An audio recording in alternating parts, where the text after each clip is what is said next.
समास का शाब्दिक अर्थ क्या होता है? संक्षेप, संक्षिप्त या संक्षेपीकरण होता है। और देखिए इसको हम कहते हैं संग धन आस। संग का मतलब बराबर, आस का मतलब रखना होता है। तो दो शब्दों के मध्य क्या है? रखना। शब्दों को पास पास में रखना समास कहलाता है। ठीक, हमेशा एक बात ये याद रखेंगे कि समास हमेशा दो शब्दों के मध्य या तो संक्षेप करते हैं या तो विग्रह करते हैं।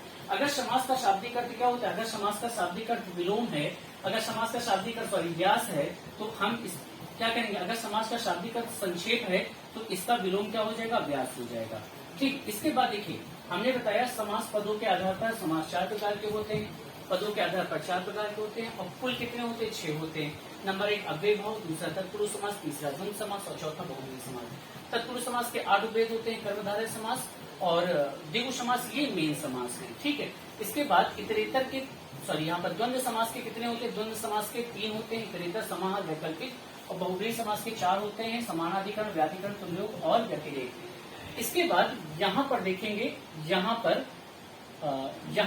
हमने बताया अव्ययभाव समास, बीच में एक पॉइंट छूटा है यहाँ पर ये। ठीक है, यहाँ पर बताया समास जो है, समास पदों के आधार पर अगर देखा जाए तो अव्ययभाव समास, तत्पुरुष समास, द्वंद्व समास और बहुव्रीहि समास।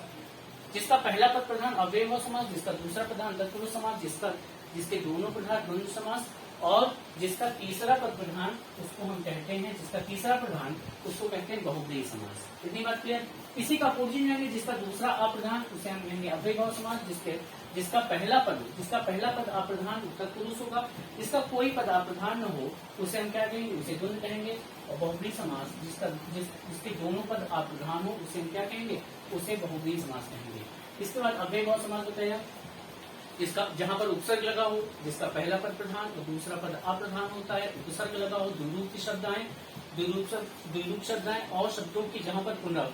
द्विरूप का मतलब होता है जहां पर दो शब्दों समान संज्ञा शब्दों के मध्य योजक चिन्ह लगा है ना, जैसे यहाँ पर रात रात, दिन दिन, ये ढेर सारे उदाहरण हैं।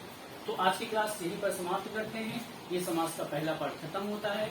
इसके बाद हम आपको पढ़ाएंगे समास का दूसरा पार्ट। तब तक के लिए जुड़े रहें। धन्यवाद।